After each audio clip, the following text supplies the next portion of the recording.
Welcome everyone to the Bristol Energy Committee meeting on November 18th, 2020. We have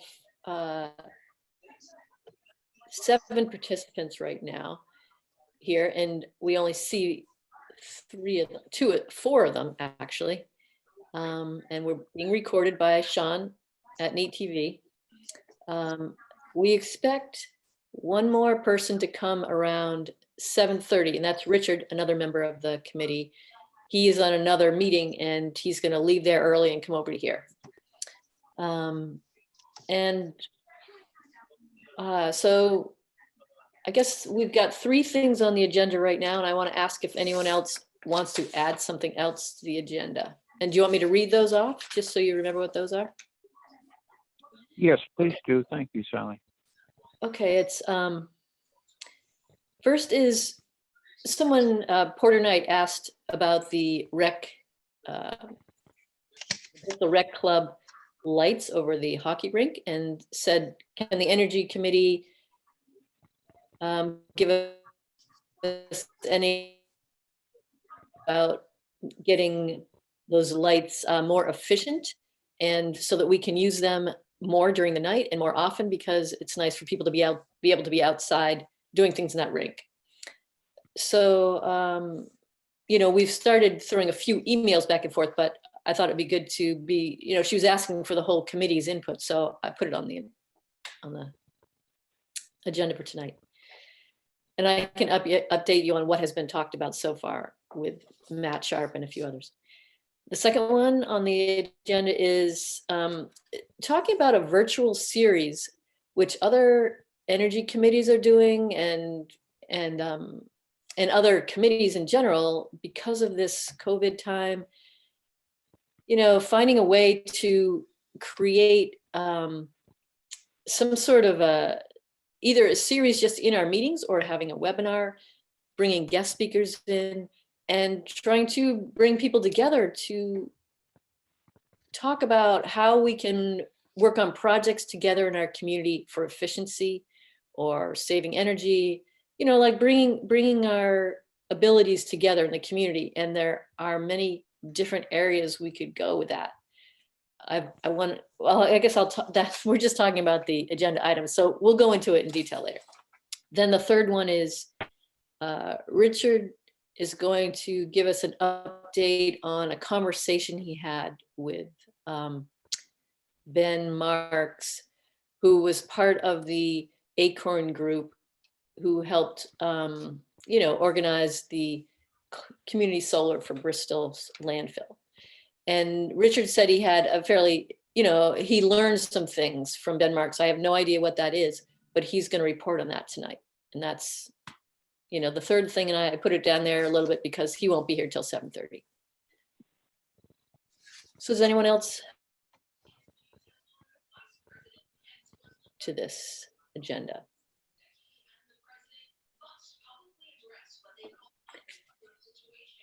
Okay. And does anyone, as a public person, have anything they want to share at the beginning of the meeting?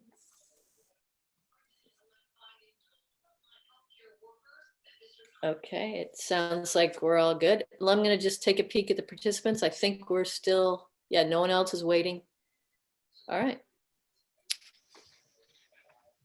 So we'll start by talking about the lights. John, you had some input, so I'd be glad to have you speak your input on that lighting request from Porter, if you'd like.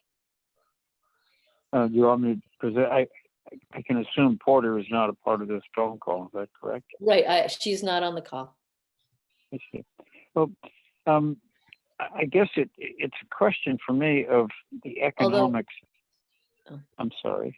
I just realized, though, she could be watching it on television, though, because it is on Neat TV. So I just wanted to let you know. All right. Well, thank you. Okay. Well, it would be a question of the economics, when I can assume that the hockey rink will be available only when the conditions are right.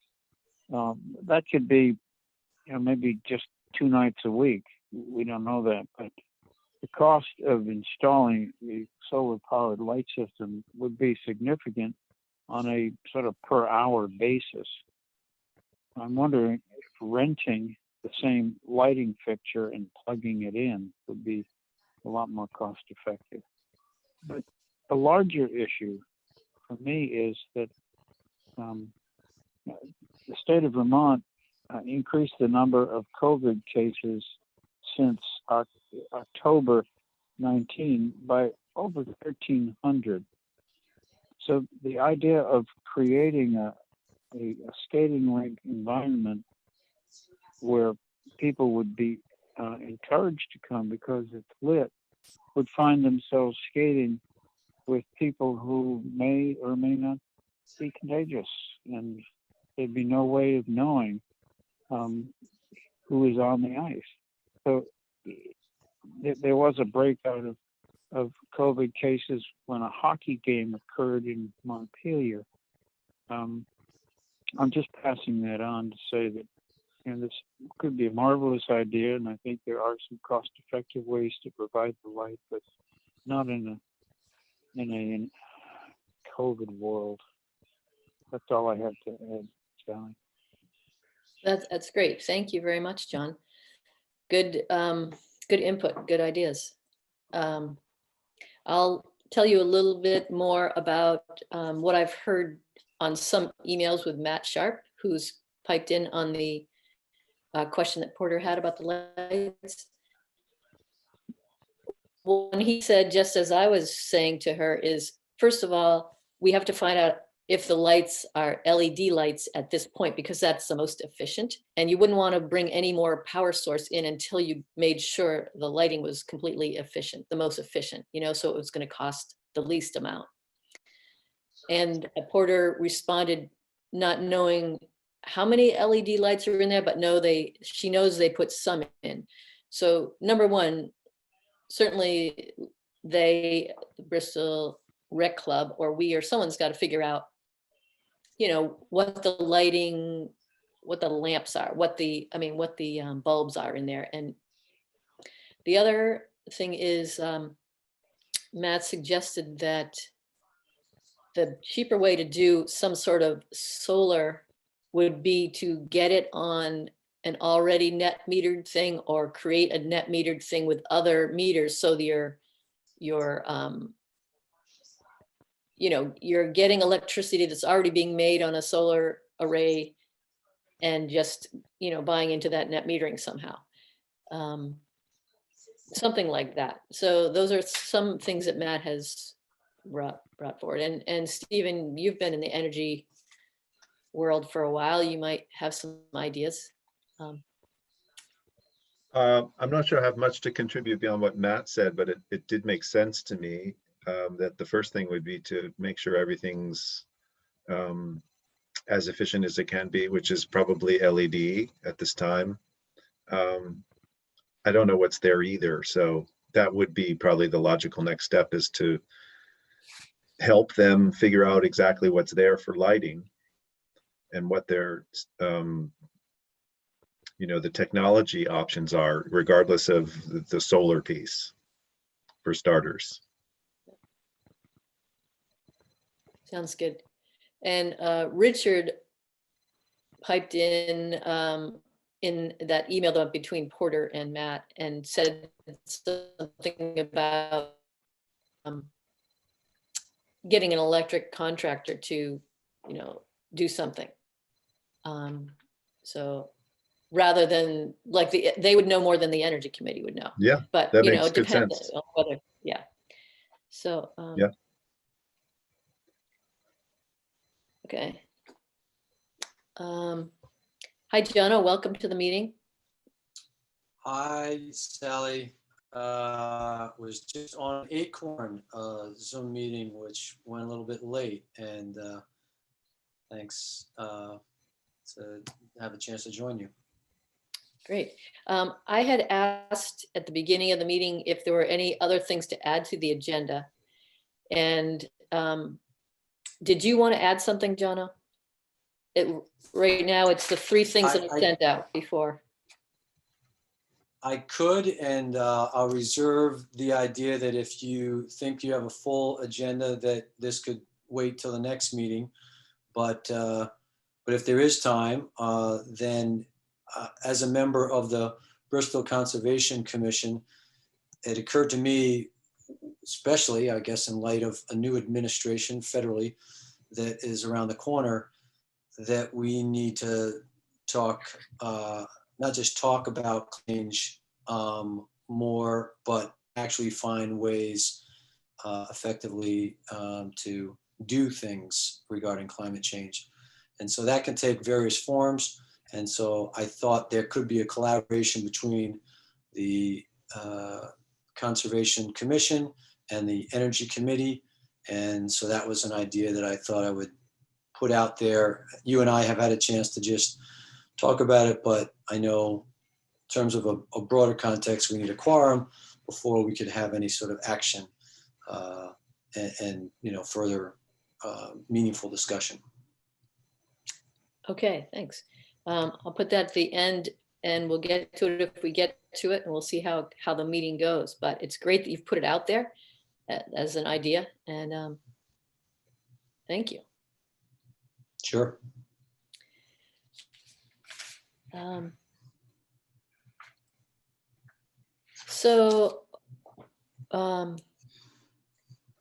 wondering if we should go to this virtual series thing, or I think so.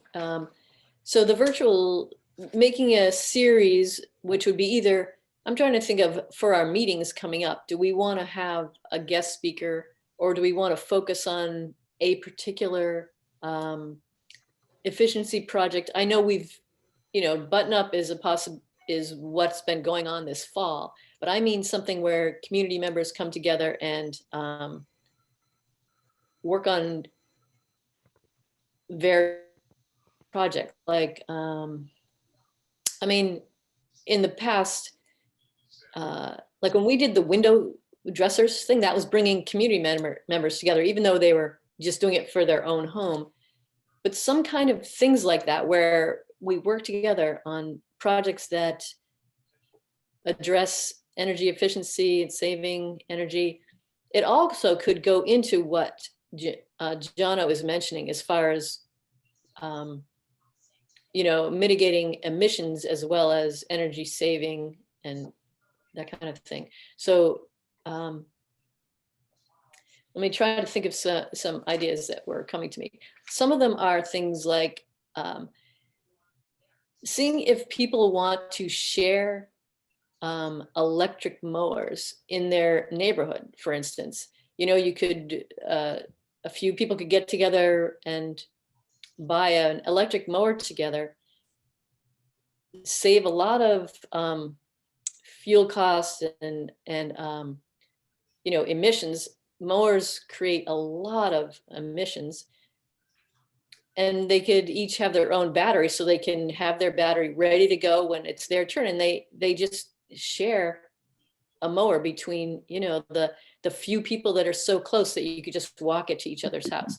This would be a money saver, an energy saver, an emissions saver, that kind of thing. Sally, Yes.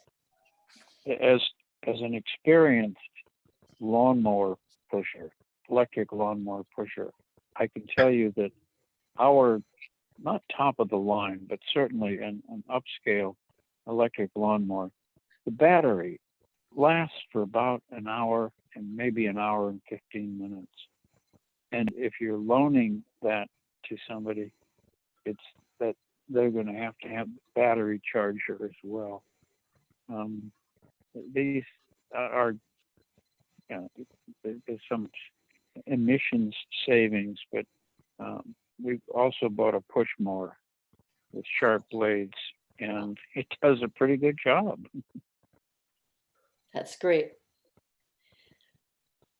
That's awesome. Push mower, that really is awesome. Yeah, I mean, and the grass was about almost 2.5, 3 inches tall.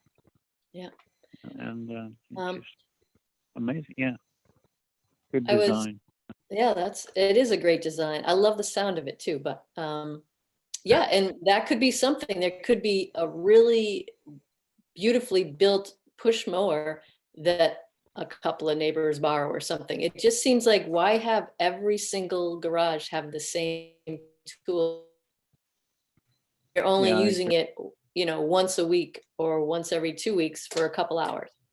Mhm. That's what I Right. think is a money saver for people, and that kind of thing. Just COVID is kind of reminding us to get back down to the basics, and I just feel like we should think of some ideas for community members to maybe jump onto. Mhm. And the reason I got into it more is because I spoke with Jay, who runs I think it's Bear Mountain Mowing. Yeah. It's a it's a landscaping business that is all electric. So it's quieter. It's so low on emissions, and he's using these mowers all the time, so it would be a lot of emissions and noise, but that's cut way down.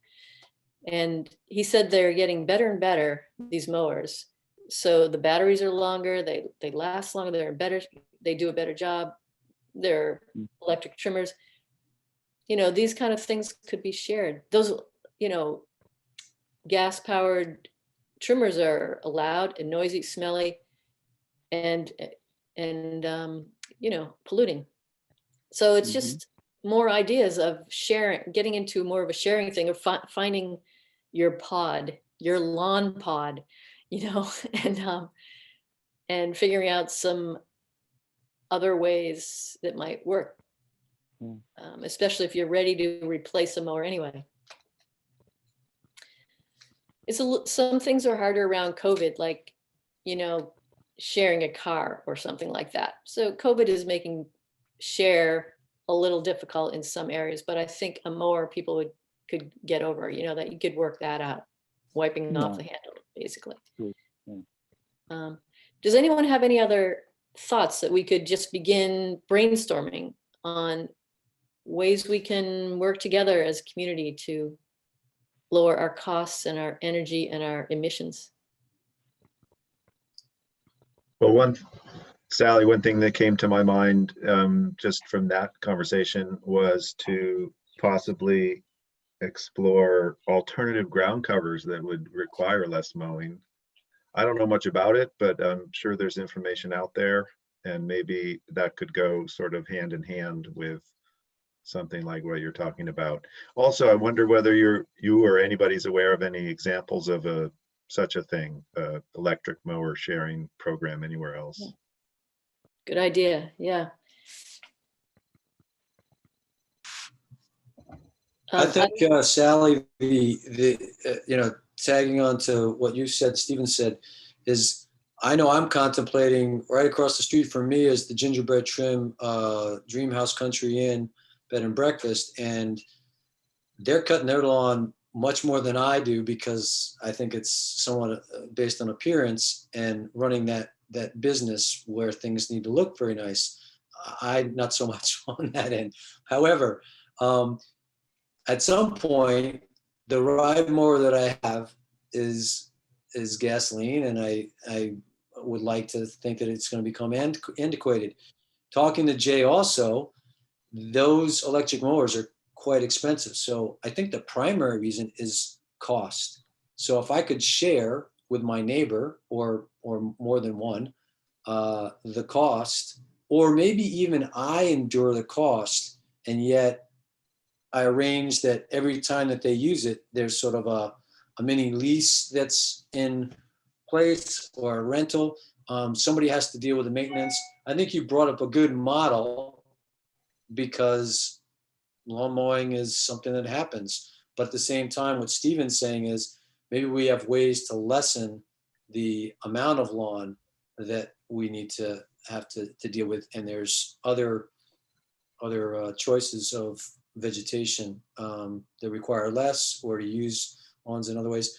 I think that goes back to the idea, again, if we have time in your agenda, of getting these types of discussions out there when there's opportunities, and maybe having a regular feature of of our collaboration between the commission and the committee to promote all of this and to have opportunities like when the electric vehicles are out there on the village green and people get a chance to experience them. They could be experiencing mowers. They could be experiencing all sorts of other hands-on types of ways of doing things. So I think the time is ripe. I mean, we just have to be really moving on this stuff. And unless we have people that are really ready to take the lead, and your committee and arguably, environmentally speaking, the commission should be those entities that are doing some of that. It helps get other people engaged and actively, I mean, we become change agents that help other people become adopters of different means of doing things in more sustainable ways. That's pretty much sums it up. Sure. Sally, I think we're on a good track here. And as I listen to people, putting forward some nice ideas, wouldn't it be great to be able to enlarge the pool of ideas? And, as we talk about possibly having more community involvement through, doing, community Zoom or whatever. What if we invited the community to join the Energy Committee with the invitation being the Energy Committee, explain the role briefly, but essentially ask them to join us in brainstorming ways that we can do things like what we're just talking about. Yeah, And, that's great. Yeah. to bring some ideas in that we can work on.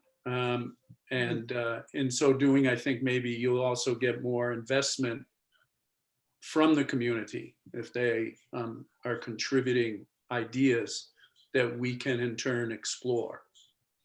That sounds great. That's a great idea. So invite the community to brainstorm with us. And yeah, that's excellent. I like that.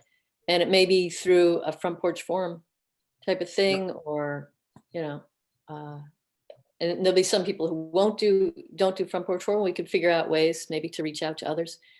That's great. And there are so many ways, I think. I mean, just transportation is a whole nother area that is a big use, and, bicycling, walking, those kind of things. Maybe, like I was saying, car sharing probably doesn't work at this time because of COVID, but hi, Richard. Thanks for being here. Hi. Hi, everybody. Hi, Richard. Hi, Richard. There are 9 of us on this call, and actually 2 of them are Jim, and and then there's John, who's on the phone, so you don't see him on your screen. But I just wanted to let you know. Yeah, thanks. And we're now talking, we're brainstorming different community projects that people might want to do. And Mike was just putting it out to the community to have them brainstorm ideas. And they're things like sharing an electric lawnmower, or a push mower, or rent a mower from your neighbor who has a nice electric mower, or that kind of thing. And then maybe look into ground covers, a different kind of ground cover, so we don't have to mow as much. Different things like this. Going toward other ideas like bicycling, other transportation models. One other one I want to mention is gardening. I've just turned a big area that could have just been grass into great garden beds, and areas for creating more compost and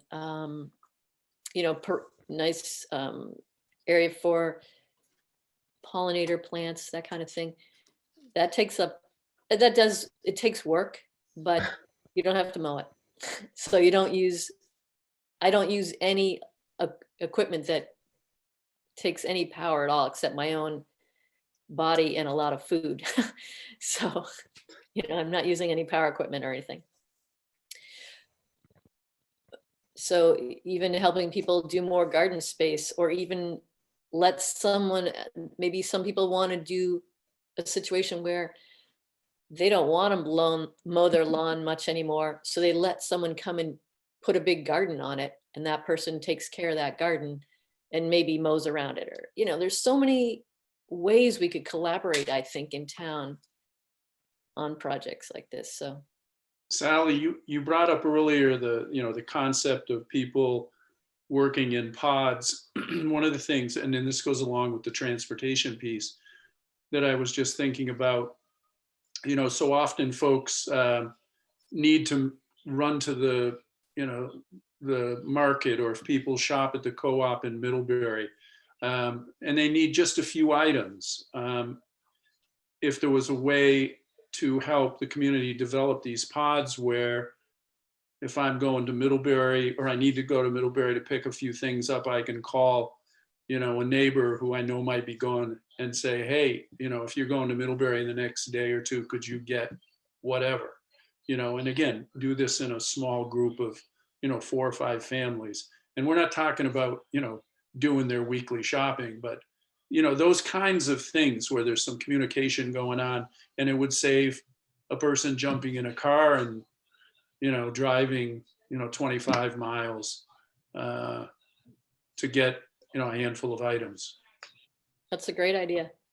Very good idea for transportation. Yeah. How could that be? I wonder how that could be organized. How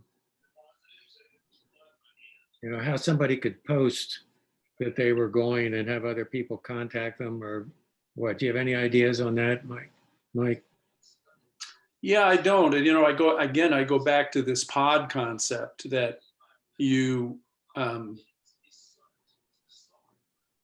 people select neighbors, or people in the community that are friends, and they come to an understanding, 4 or 5 of them, that, if you need an errand run in Middlebury, I'm going tomorrow morning if you need a few things picked up. So, more of a self-contained small group, as opposed to kind of a community-wide, people calling you up, or you calling other people. Yeah, I think that's a great idea. And I also think that Richard was kind of leaning into another possibility, which is where you could actually put out, hey, I'm going to, I don't know what it would be, but someplace, do you want me to, is there anyone in town who wants me to pick up something there too? I mean, that's, it depends on what it is. You're going to pick up 1 bale of straw at this place and you've got a truck. Hey, can I pick up straw for anyone else in town? Yeah. That kind of thing. Yeah. Just it brings us together as a community more. We get into being there for each other. I think that's really great, and saves energy and time even. And we're not used to that. We're used to being very independent. So, it would be new. It would be a stretch for people, but it might be helpful. We're already doing some of it, these days with each other. So, great. Well, we could, if anything else comes up, we could circle back, but I'd love to hear from Richard now, if you want. And are you interested in telling us a little bit about your conversation with Ben Marks, Richard? Yeah. You know that Ben Marks is president of Acorn Energy, the company that's going to be installing the project on our landfill. And I'm going to be organizing an outreach to churches as part of the Interfaith Climate Action Network, which is going to be allocated 10 to 20% initially of the energy because they were in on the ground floor of the Acorn projects. And so I wanted to know where we are with the project because it's been pretty silent. And so I had a long discussion with Ben about 2 weeks ago, and then I sent him an email this morning or yesterday morning asking a couple of follow-up questions. And what we had heard was that the Acorn project was being held up because Green Mountain Power had to do what was called a systems impact study. And that had a kind of a malevolent sound to it as a way to, kind of slow things down, because we know there's going to be the PUC and the federal government are going to be changing the rate structure, not favorably. And but it turns out that it actually is an essential part to make sure that the grid, not just our substation, but that the grid can handle the load. And so what I found out in my emails yesterday was the impact study is going to be completed. The target date now is December 14th. It gets it in time for Acorn to submit the plan to the Public Utilities Commission for their approval. And Ben is very optimistic because they've done this 2 times already. They know the ropes with the PUC, and they feel it should not be a terribly long process to get information back, approval back. Oh, also the impact study, Ben said that he talked to Green Mountain Power recently and got favorable vibrations that it'll probably be positive. So that's good, but not certain. And let's see, one of the critical components was that they had to sign up the Series A investor. This is the person that's going to put the big money in that will enable them to purchase equipment, purchase the equipment and stockpile it to get in ahead of some of these tax credit deadlines. And as of yesterday, they have a Series A investor. They have an agreement in principle and expect to tie things up very quickly. So, so it's looking like we will, after the first of the year, be signing up people who want to participate. We'll have the financial picture that we'll be able to give out. So Bristol residents will receive priority up to a certain point, and we expect it's a big project, and we expect that there'll be lots of room for people to invest, and it should be favorable. That is really great news, Richard. And I was construction. What a breath of fresh air. Yeah. Thank you. Construction in the spring is still possible. wow, amazing. And what company will be installing the panels? It's Acorn Energy. Acorn. Yeah. I mean, the actual construction company is Yeah, it's a different company. It's Okay. actually doing the installation. I forget who they I are, forgot their name too. Yeah. It might start with Aegis. A also. but it's Aegis. Yeah, AEGIS. yeah, right. So everybody looks good. Uh-huh. That's great. Whew. I know they were so pleased in Waitsfield. They did a similar project with the same construction company, Aegis, and people were so pleased with what they were able to get for their money as far as energy. You know, they really, and they wanted more, you know, more people wanted to get on. They want them to do it again, you know, do another project, because it's really a very favorable way to buy your energy. Yeah. So, and it's renewable, and it's, you know, no, so anyway, I'm really glad to hear that it's looking favorable The people in Weybridge, after a long wait. the shore, who subscribe to the Shoreham project, are thrilled with what they're getting. Very happy. It's great.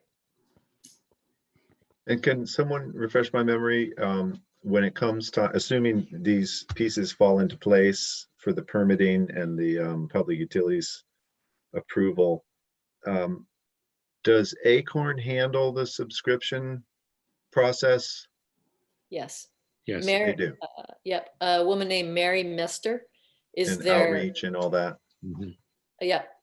I mean, we definitely will be, it would be great if we help out with the outreach for Yeah. Bristol, you know, help Mhm. people, help residents understand what's going Sure. on with that. Sure. But they'll all go to Mary Mester, who is the, like the accountant and that kind of thing for them. Okay.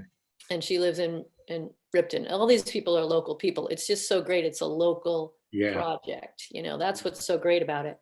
The construction We should- companies from Waitsfield, you know, and Acorns, Middlebury, and it's just great. We should have T-shirts. We do something. Yeah. That's true. Might be a good idea. Mhm. All right, well, that is great. So I guess I just like maybe Jono, would you just repeat your question a little bit so that Richard can hear what we what you brought as a possible collaboration between the Conservation Commission? Sure. It occurred to me in the, let's see, so when we as a commission were talking about dealing with things with the COVID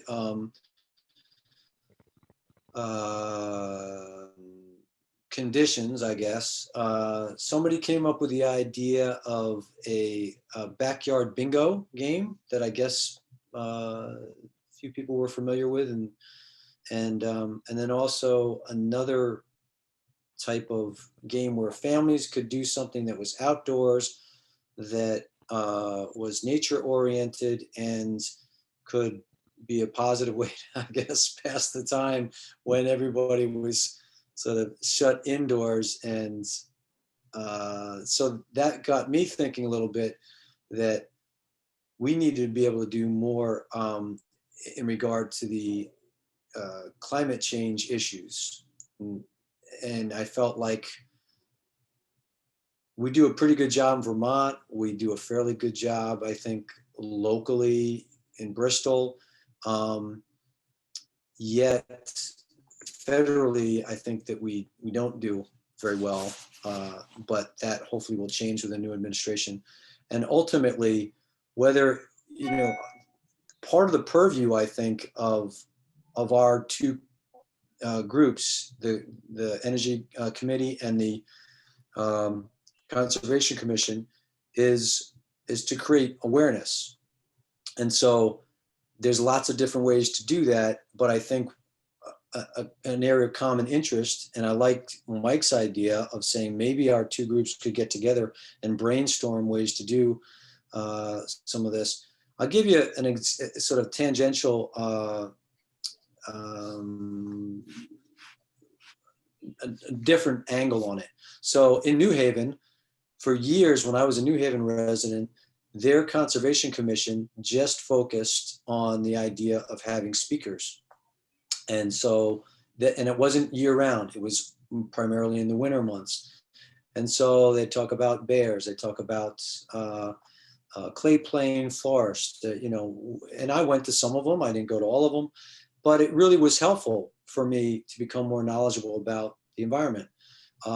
Salisbury seems to be doing something along those lines now. I attended a Zoom talk by this guy, Wessel, who talks about economies and sustainability and mutualism and all of these sort of interesting ideas, some which I know a little bit about, but he expanded the horizons quite a bit. So back to climate change, with our two committees, could we put on a regular feature? Maybe it's once a month, maybe it's every other month. Maybe it involves films, maybe it involves speakers. A way that people are becoming able to get more knowledgeable about climate change issues, to actively be involved in doing something. I mean, you guys are already promoting everything from the window dressers workshops to light bulbs that can change people's electricity usage when they go from compact fluorescents to LEDs, et cetera, et cetera. There's so much that we, I think, could be doing more to, one, create awareness, and then two, create being the community members being proactive. So that's the basic concept. How to achieve it, what might be most effective. I see a lot of ways that it could evolve, you know, and become, you know, more effective. So that's, I'm basically putting it out there to your committee and saying, what do you think of the idea? Is there some opportunities for collaboration? And if so, then, you know, maybe our group takes on, you know, the planning for something one month, and then your group takes on the planning for another month. We sort of share the load, so to speak.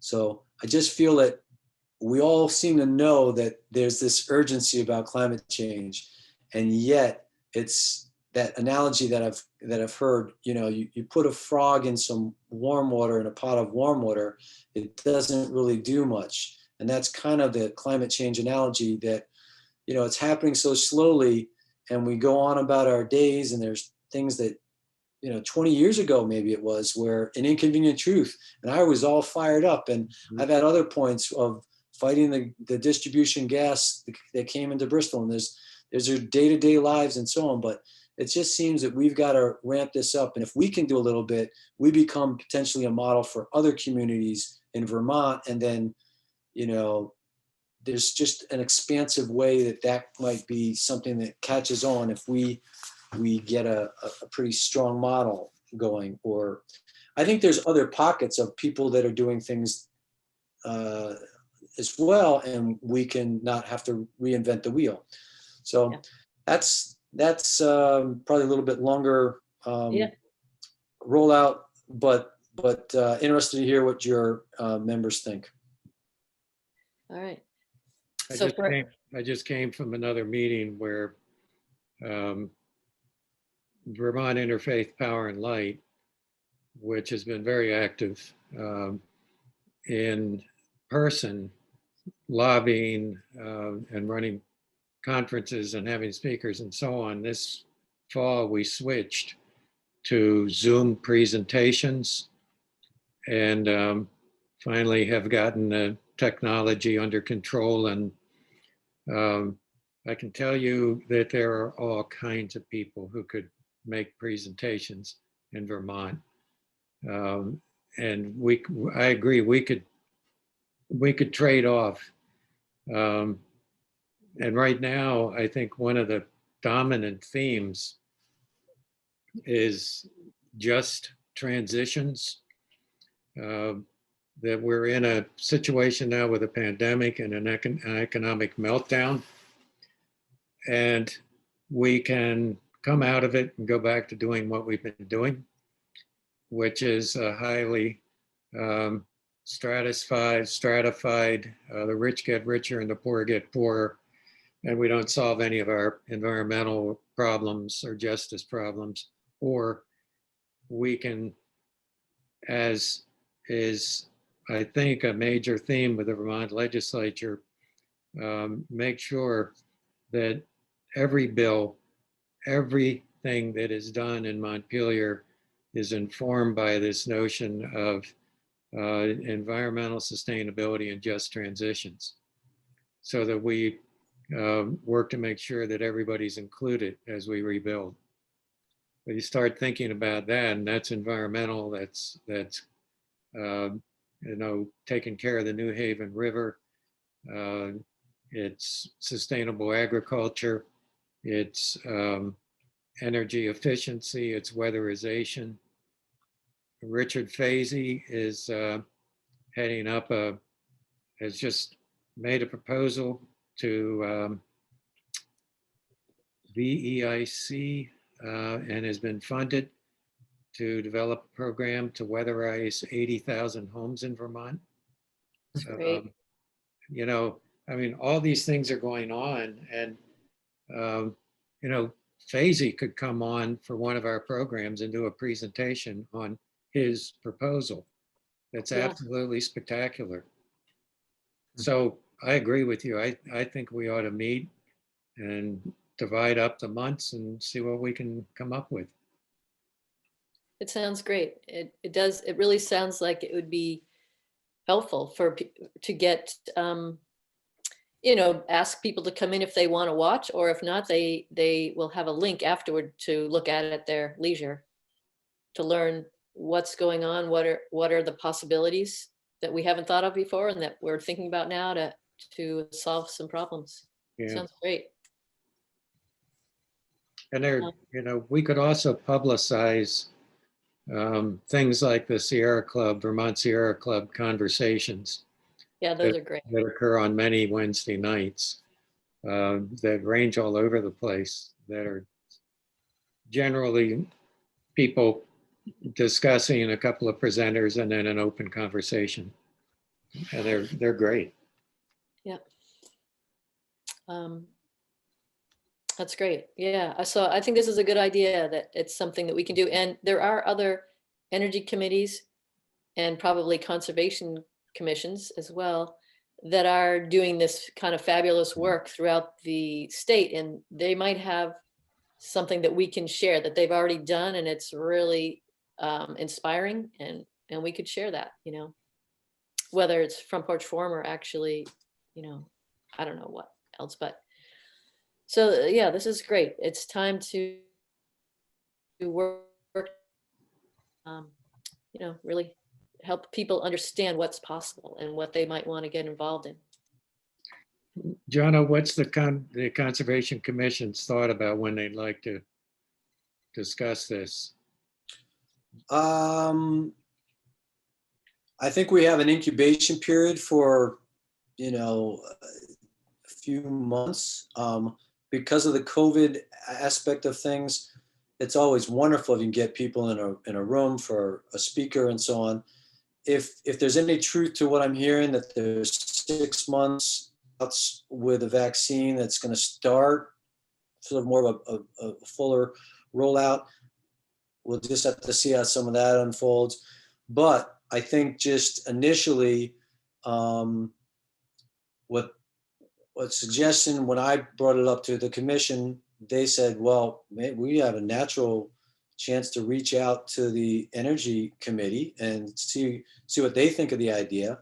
And if just as you had some great thoughts to bounce off, and it's nice to know that, and I agree that there's probably a whole bunch of speakers out there that we could tap into, that it just seems that and I think about Mike, we know about team building. Team building is about getting critical mass.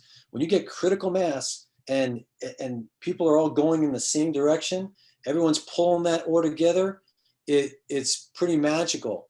And I think we have to somehow reinvigorate that topic of climate change by showing people that there are can-do ways, and inspirational opportunities. And so we need to get that momentum started.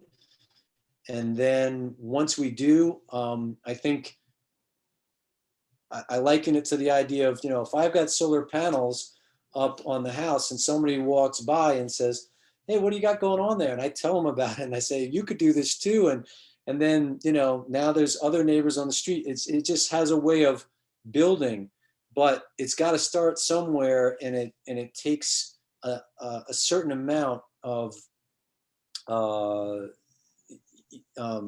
sort of repetition and consistency. And then once you get that going, you have something that starts to turn the cogs in the wheel and then build on itself. So I think the individuals that we have between our committees, our groups, have a lot to offer. And I wouldn't say that we had any time frame in mind. We just was first reaching out to see what you guys thought of the idea and the potential to collaborate. We all have busy lives, so I know this is a volunteer role that we take on. But it seems as though we have our central things that are on our agenda and things that come up. But if we could, we can collaborate with the library. There's just so many different ways that we can kind of piece this together. But just at least, it sounds as though I'm hearing some good from at least, Yeah. sort of getting the idea out there, and that there's some interest, and we Yeah. can go further. I can report back to the Conservation Committee. Our meetings great. are the second Thursday of the month, and it seems like your meetings follow a week or so later. Then we can start to have a liaison between our two groups. Maybe it's Sally and I. We'll see, and just start to develop things a little further if you'd like to take the next steps. Sounds good. Yeah, sounds great. And also bring in Mike's idea, which was, ask other people in the community, not just be like the leaders. We offer Sure. some things, but invite people to bring their expertise or their ideas, and so that everyone is working together. It's not, top down or anything. Absolutely, 100% agree. We can use Front Porch Forum, I think, really effective to gather ideas. And I found when I circulated the traffic petitions that generated all kinds of feedback. Yeah. So Front Porch Forum is a real asset. Well, thank you for entertaining this on your agenda, and I appreciate your feedback, and look forward to seeing if we can have a chance to maybe have a crossover Zoom between our two groups, or some other way to have a brainstorm, and then with Mike's idea, create a larger forum with the community. Maybe after we get sort of just foundational kind of a framework in place. Sounds great. Sally and Jono, this sounds great. One of the things that, as I listen to people talk in terms of getting other people involved, I want to come up with a hook. There's always a way to get people engaged, I think, if there's a really good hook, to engage them. And then you think about that, what is it? Yeah, there's a lot of people that are really concerned about the environment and global warming, but is that going to be a big enough hook? And, I'll put it out there. What's the biggest hook in terms of energy out there? Savings, money. I think money savings is big for people. Money, Yeah. And I was thinking about, just getting people a low investment, changing light bulbs, for instance, which Jono mentioned. I think that if we can come up with some hooks when we invite the community in, that will, just pique their interest. I have no idea what that or how to go about doing that, but that's just a general thought. I know walking through Home Depot, and wanting to get some full spectrum lighting, I discovered a light bulb that's Wi-Fi enabled. Yeah. And it's I bought a couple. So it sounds like, Richard, you know what I'm talking about. Yeah, I do. Yeah. And in terms of energy, they're great. In terms of being able to use your phone app to put it on all sorts of settings, dim it. I mean, the range of manipulating it, you know, from reading to bringing it down and watching some television, and to program it to come on just before you typically get up in the morning. I mean, it's such a cool thing. I mean, there is a cost, they're not cheap, but, you know, just hooks, get people interested in maybe some new technologies that they may not be aware of. You know, right before all this COVID stuff happened, I bought a case of LED shop lights. Remember when we did our first Right. button up event, we gave away a shop light to the first 25 people. So I've got 24 shop lights that we could offer maybe as an incentive for people to, you know, maybe if we had 3 events and we could document that they attended the events, they'd get a shop light at the end of it, or something crazy like that. Yeah, or maybe they get a shop light if they start a electric mowing pod in their neighborhood. Or something, Or- yeah, we offer, Or if they, you know, or the other thing, the shopping pod. I mean, you know, that Or- kind of thing. Or the Energy Committee, if we can bring enough people together, the Energy Committee awards one of the shop lights to the 15 people who come up with the best ideas moving forward. yeah, Perfect. whatever. Yeah, Anyway, great- I'll make them available to the committee. That's great. You know, they were like $3 a piece. We don't have to tell people that, but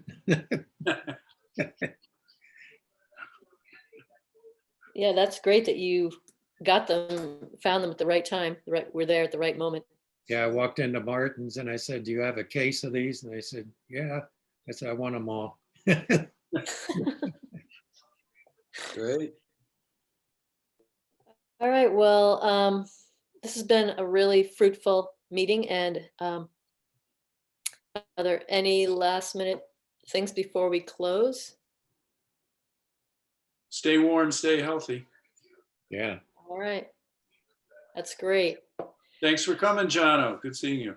Yeah. Great to see all of you. I love to See you see all. familiar faces and Yeah, meet some great. new ones every now and then. And Jim, it was great to see you here. It's like the old days going to these select board meetings. You were there.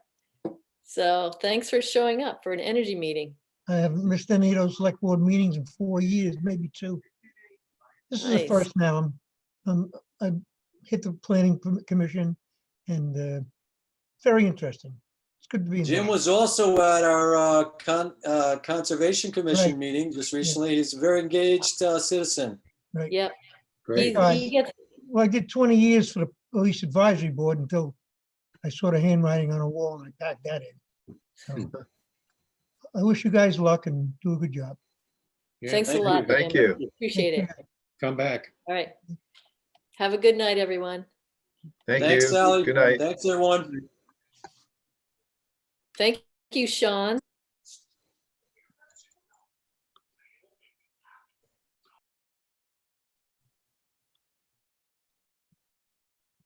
Sean, can I end it now?